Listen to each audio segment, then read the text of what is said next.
Bonjour et bienvenue sur cet atelier Via Life Digital, 100% presse numérique.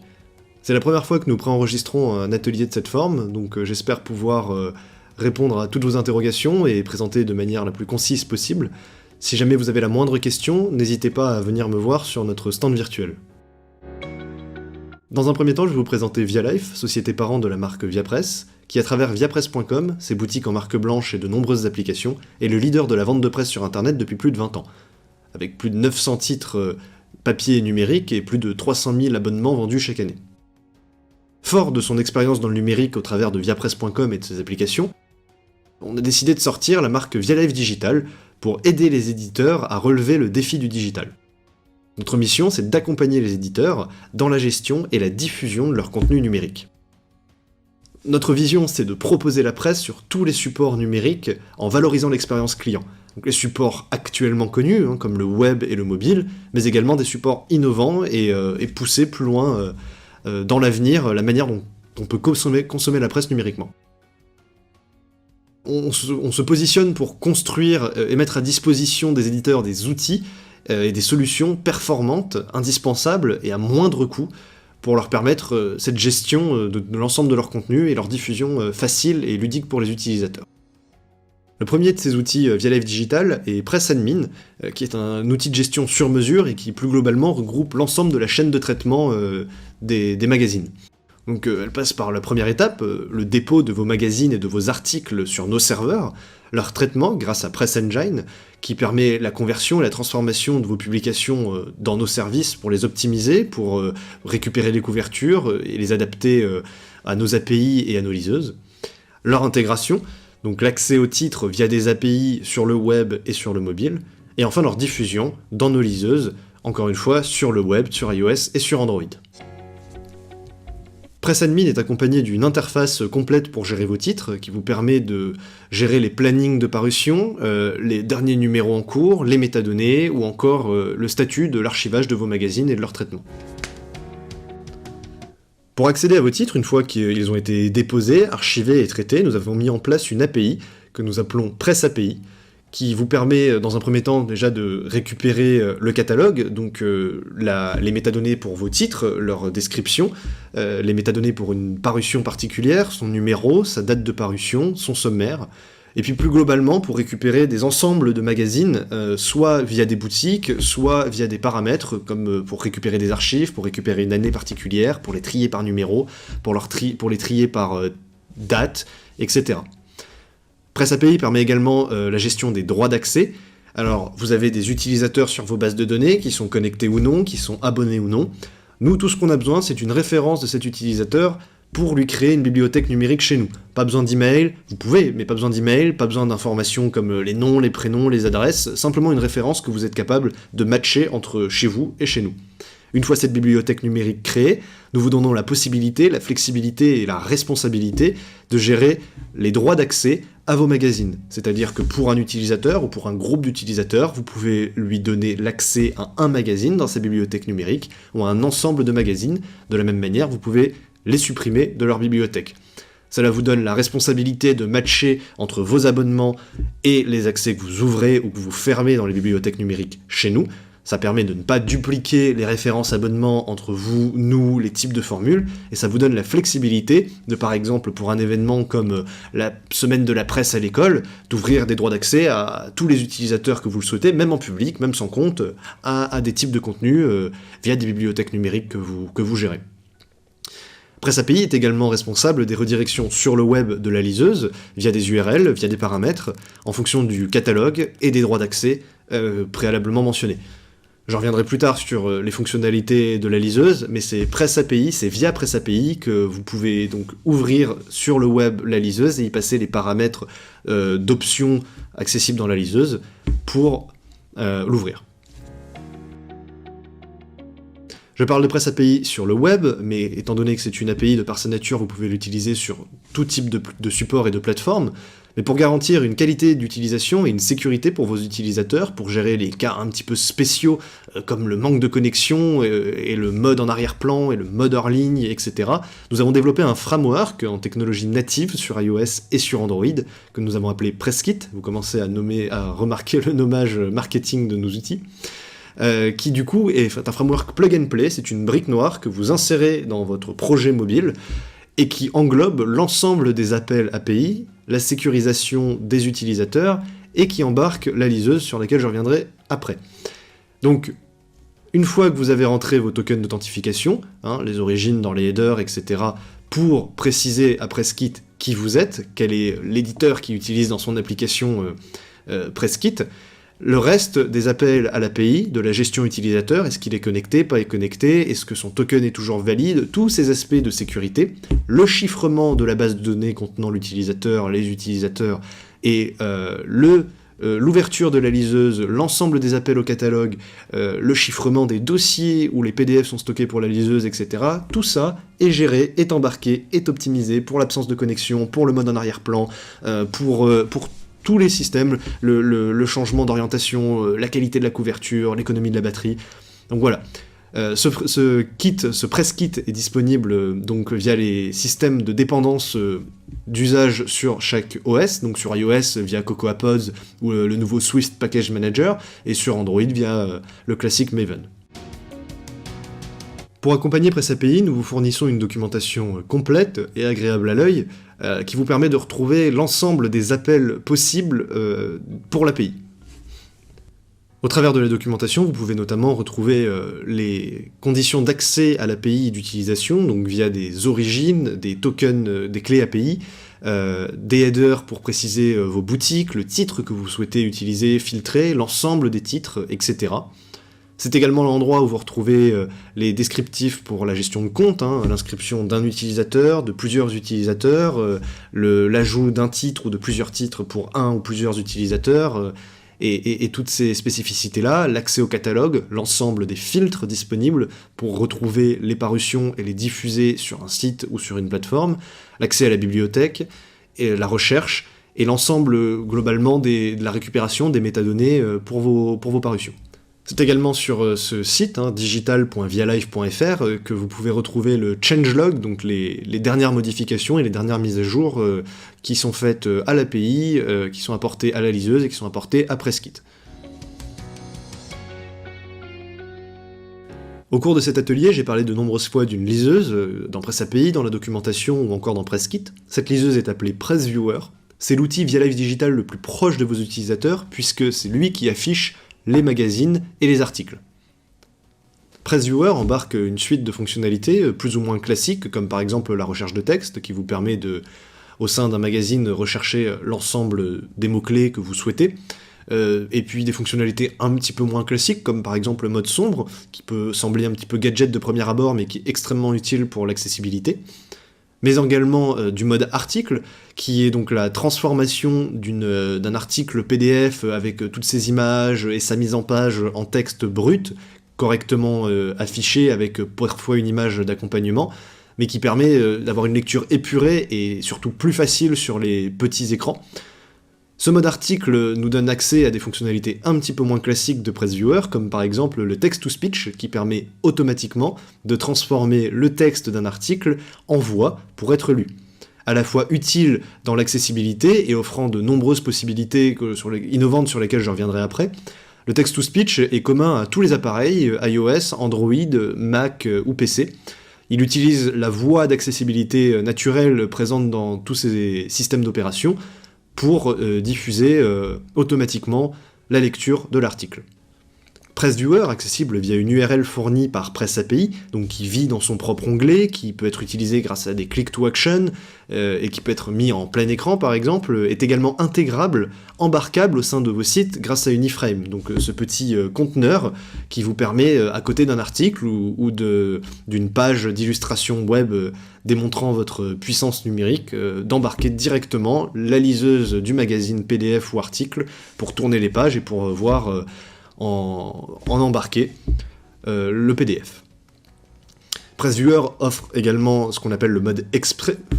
PressViewer offre également ce qu'on appelle le mode extrait, une preview d'un magazine défini préalablement avec vous. Ça permet de donner à l'utilisateur un pourcentage gratuit du magazine. Donc sur un magazine par exemple de 140 pages, vous pouvez offrir la possibilité de lire les 3 premières, 5 premières, 10 premières pages. C'est utile pour par exemple promouvoir dans un catalogue un abonnement papier, donc pour pouvoir consulter les premières pages quand on regarde sur une page internet pour s'abonner, mais également promouvoir la version digitale, ou encore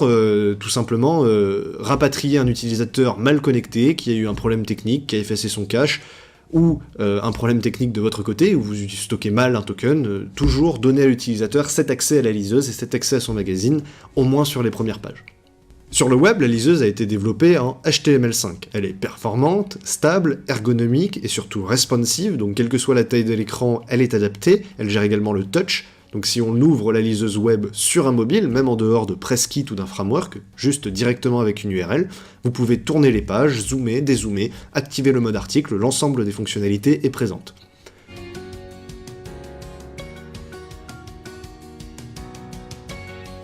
Comme vous pouvez le voir, donc PressAPI dispose d'un zoom, d'une recherche, de la table des matières, d'un mode article, la gestion des pages, on peut imprimer le PDF, on peut télécharger une page, on peut télécharger l'ensemble du PDF. Ces options un peu plus drastiques sont bien sûr paramétrables par vous, grâce à PressAPI. Vous êtes responsable d'activer dans votre utilisation de la liseuse ces options, donc c'est pratique pour de la flexibilité, encore une fois, sur des événements spéciaux de diffusion, vous pouvez offrir la possibilité de télécharger ou d'imprimer le PDF, et peut par défaut le bloquer pour tout le reste. Vous pouvez remarquer donc les animations et la qualité du PDF. Je vais maintenant vous montrer le mode article. Donc ce mode article, c'est le format optimisé pour la lecture des articles, qui est donc du texte extrait de vos PDF, mis en forme, sobre, et qui permet une lecture plus simple sur petit écran et une accessibilité plus grande sur tout type de plateforme. C'est également ce mode article qui permet le text-to-speech, dont nous allons écouter un extrait dès maintenant. L'info, les nouveaux atouts, par Hélène Guinu. Pour mettre fin à l'ère Trump, Joe Biden a fait le choix de l'apaisement mais aussi de la diversité. Panorama d'une administration qui renoue avec l'époque Obama. À quelques semaines de son investiture, les noms ont commencé à être égrenés.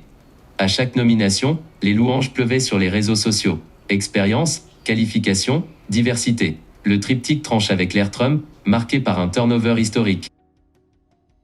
Ce mode article et ce text-to-speech est possible grâce à des fichiers articles que vous déposez en plus de vos PDF sous format XML et qui sont traités par PressEngine pour être diffusés dans nos liseuses. Dans le cas où vous ne possédez pas ces articles-là et que vous n'êtes pas en mesure de les générer facilement ou que vous trouvez que la concurrence les génère pour un coût trop élevé, au premier trimestre 2021, Vialive Digital proposera cette fonctionnalité de génération pour vous à moindre coût de vos XML pour pouvoir profiter à la fois du mode article, du text-to-speech et des futures innovations sur lesquelles je reviendrai après. La liseuse est paramétrable et configurable à vos couleurs et possédera toujours le logo du magazine qui est actuellement en lecture. PressViewer, consultable en responsive sur mobile, est également embarqué et disponible en natif grâce au framework PressKit sur iOS et sur Android, offrant ainsi par exemple des fonctionnalités comme la gestion du mode hors connexion, donc sans connexion internet, on peut consulter les PDF préalablement téléchargés. PressViewer, en plus de son mode hors connexion, reprend l'ensemble des fonctionnalités présentes sur la liseuse web, les vignettes, la table des matières, les animations, le mode double page, le mode article, le mode sombre, le text-to-speech, l'augmentation de la police, et elle est également personnalisée avec le logo de chaque magazine. Vialive Digital a des hautes exigences de sécurité, on gère quand même votre contenu et vos utilisateurs via des bibliothèques numériques sur nos serveurs, donc pour cela on utilise notamment AWS S3 qui est protégé par de multiples authentifications pour stocker vos magazines, on utilise des serveurs qui sont testés régulièrement par des entreprises externes pour la sécurité. Concernant vos accès ou les accès d'un éditeur à notre API, c'est lié à des clés API avec des expirations d'accès, des restrictions par boutique et par titre. Nous protégeons l'ensemble des échanges par des headers de sécurité et des sessions qui expirent et des liens qui expirent automatiquement. Tout cela est dans la documentation que je vous ai préalablement montrée. Sur mobile, nous vérifions si les téléphones sont jailbreakés ou routés. Nous protégeons la base de données utilisateur en les chiffrant, ainsi que la base de données des magazines, et tout l'ensemble des articles et des données téléchargées pour le mode offline sont complètement protégés et chiffrés. L'ensemble des outils que je vous ai présentés jusqu'à présent peuvent être globalement considérés comme à la norme de ce qui se fait actuellement sur le marché des liseuses, à l'exception de quelques fonctionnalités et de notre satisfaction globale de la qualité, de la fiabilité et de la flexibilité de nos outils. C'est quelque chose qu'on peut retrouver d'une manière ou d'une autre sur le marché. Pour accompagner les éditeurs dans la gestion et la diffusion de leur contenu numérique, ViaLive Digital se tourne également vers les innovations dans un avenir proche ou un petit peu plus lointain. Je parlais tout à l'heure notamment du text-to-speech dans PressViewer. Nous travaillons actuellement sur une version améliorée avec du machine learning qui permet d'améliorer la diction pour en rendre globalement la voix plus humaine, tout en gardant ce côté automatique qui permet d'appliquer la version audio à l'ensemble des parutions de manière automatisée. Pour tenter de pousser encore plus loin l'utilisation de cette version audio, nous nous sommes tournés vers les assistants vocaux. Nous avons des prototypes sur Alexa, sur Google Home et sur Siri, afin de pouvoir demander à ces assistants, par exemple, le sommaire d'un magazine, le dernier numéro d'un éditeur qui est sorti en kiosque, ou tout simplement de nous lire un article qu'on avait commencé à lire sur son téléphone, sur la liseuse ou en papier, parce que là on est occupé avec nos mains et qu'on souhaite profiter de cette expérience un petit peu podcast, toujours de manière automatique. En ce qui concerne la voix, ce sont des innovations dans une manière relativement proche, que ce soit pour Alexa ou le HomePod de Siri, nous avons des prototypes qui sont proches de la publication finale. Dans un avenir relativement proche, mais un tout petit peu plus lointain, nous travaillons également sur l'AR, donc la Augmented Reality, la réalité augmentée, pour essayer de fusionner et de marier un peu cette consommation de la presse papier et consommation de la presse digitale, pour ne pas faire affronter ces deux mondes. On pense qu'on peut interagir avec du papier encore plus en y couplant le digital, et avoir ces opportunités-là pourrait donner à des gens plus orientés sur du digital l'envie de s'abonner à de la presse papier. On pourrait imaginer par exemple feuilleter son magazine de presse, tomber sur un article qui nous intéresse, qui parle d'une interview, et consommer cette version vidéo d'une interview juste en scannant l'article et en superposant la vidéo sur l'article ou en l'ouvrant en plein écran sur son téléphone. De la même manière, un magazine pour enfants qui parle par exemple de dinosaures pourrait se voir augmenté avec juste le scan d'une image et ce dinosaure en 3D qui sort et qui marche sur le magazine. Le but, pour nous, c'est de fournir des outils de réalité augmentée pour de la presse papier et digitale facile d'exploitation pour les utilisateurs, pour donner aux éditeurs l'envie de créer des contenus qui seraient exploitables en réalité augmentée. Alors, contrairement aux assistants vocaux qui sont dans un avenir proche quelque chose qui se déploie globalement dans les maisons des utilisateurs, ça a été encore en rupture de stock les 2 derniers Noëls parce que c'était le cadeau de Noël de prédilection. On pense que la réalité augmentée arrivera assez rapidement dans les usages, notamment lorsque des énormes sociétés comme Apple sortiront leurs lunettes connectées qui sont présumées pour arriver dans peu de temps. Dans un avenir beaucoup plus lointain, on regarde également, par curiosité technologique et pour toujours être en avance, la virtual reality, la VR, la réalité virtuelle, dans ce cadre-là pour potentiellement immerger l'utilisateur dans un environnement qui lui donnerait envie de découvrir de la presse et de s'abonner. Le but, par exemple, alors dans un cas Covid tel que celui-ci où tout le monde doit rester chez soi, ce serait de recréer un kiosque virtuel complet où on pourrait interagir avec ces magazines plutôt que de simplement scroller une page web avec des couvertures. On pourrait imaginer être sur une plage en 3D avec des gens qui font du surf et découvrir des magazines qui sont sur ce thème nautique et sportif de surf, par exemple. C'est dans un avenir plus lointain, je ne m'avancerai pas à dire que la VR sera dans toutes les maisons dans 5 ans, mais on pense que c'est un virage technologique qui va arriver et sur lequel on peut commencer d'ores et déjà à réfléchir à des cas d'utilisation et tout simplement globalement vous montrer que ViaLive Digital, en dehors de simplement vous fournir une API complète et une liseuse de pointe, se tourne également vers l'avenir et sur toutes les possibilités d'innovation de la consommation de presse sous toutes ses formes. Maintenant que je vous ai présenté l'ensemble des outils performants qu'offre ViaLive Digital, je vais vous parler de la partie à moindre coût du slogan. De par le site viapresse.com et ses applications, marque qui fait partie du groupe ViaLive, nous exploitons déjà ViaLive Digital au sein de notre site, la version numérique, la consommation de l'API et l'exploitation des liseuses sur le web et sur le mobile. Je vous raconte ça pour vous mettre en confiance, en plus des éditeurs, nous utilisons nos propres outils en production, mais également pour vous expliquer que si vous travaillez avec ViaPresse, nous utilisons déjà nos outils pour exploiter la diffusion de vos contenus numériques. De ce fait, tout partenaire de ViaLife et ViaPress se voit la possibilité d'utiliser l'ensemble des outils ViaLife Digital gratuitement. Donc cela comporte la liseuse sur le web, la liseuse sur le mobile, l'archivage d'un certain nombre de titres, et plus globalement notre boîte à outils avec PressAdmin, PressAPI, PressKit et la liseuse PressViewer. Les points sur lesquels nous misons, c'est l'accompagnement. Ça fait partie des options payantes, un accompagnement privilégié, qui soit d'un aspect technique sur l'aide au déploiement de l'ensemble des outils ViaLife Digital, mais également sur de la réflexion sur tous les contenus que vous avez actuellement sur vos blogs, sur vos sites ou dans les cartons et que vous ne savez pas comment trop les diffuser ou que vous aimeriez mettre en avant. Nous pouvons discuter d'une intégration, d'une évolution, intégrer vos podcasts à la liseuse, intégrer vos vidéos à de l'AR, améliorer la diffusion de vos contenus et globalement vous accompagner sur le digital pour vous enlever le poids technique et le poids des développements. Nous offrons également du conseil, donc à la fois sur la gestion de vos serveurs, puisque nous archivons l'ensemble des titres de presse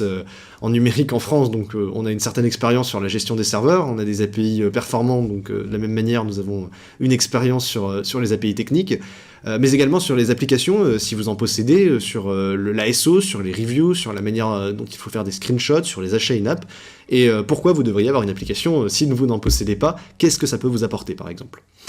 Et enfin, nous proposons un support premium. L'ensemble de nos outils, si vous les exploitez gratuitement, sont bien sûr mis à jour sur les dernières technologies gratuitement. Mais pour un support premium, que ce soit lié à de l'intégration qui se passe mal de votre côté ou à un problème technique quel qu'il soit,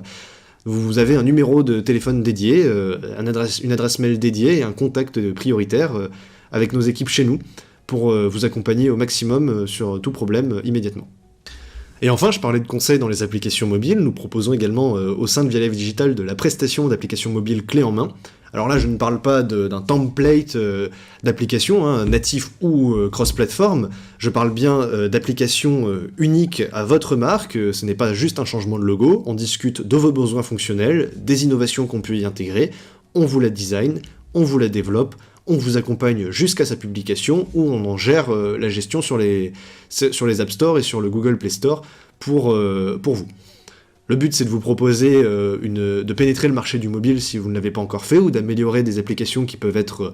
parfois standards, ou qui peuvent être parfois sous-exploitées via des compétences techniques complètes dans l'univers du mobile. Voilà, j'espère que cet atelier, les démonstrations et la présentation de nos outils sur ViaLife Digital vous a conquise, vous a plu. Si vous avez la moindre question, n'hésitez pas à venir me rejoindre sur notre stand virtuel pour échanger, pour poser vos questions ou pour discuter d'un potentiel partenariat et une potentielle exploitation de nos outils chez vous. Merci beaucoup.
La presse au futur, 100% digital. Une production Dot Events et Broadcast Associés.